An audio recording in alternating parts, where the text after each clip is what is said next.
Hi, my name is Kelsey Kinnear and I'm a dietitian from Boone Hospital Center, and today I'm going to show you guys a quick way to meal prep for the week with some chicken I just picked up from the store. So I have chicken thighs and breasts, and I'm going to go ahead and start on the marinade. We have about a cup of brown sugar, 2 teaspoons of salt, some garlic, apple cider vinegar, and about 6, well, I'm doubling the recipe, so this has about 12 tablespoons of oil.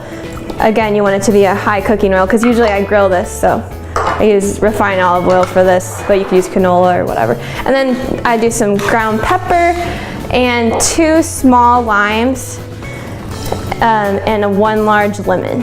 So this gives you a lot of marinade for quite a bit of chicken, and usually I'll spread this out in 2 bags and freeze one and put the other one in the fridge so that it's ready for the next couple of days. Basically, I just whisk it really good and pour it in there and store it in the fridge for the week and put some in the freezer. The marinade freezes really well, so it doesn't really change the texture of the chicken. So I'm just closing these up, getting the air out, and I'll store them in the fridge for the week, and it's really great to have to just bake in the oven 400 for 20 minutes or grill for a weeknight easy meal.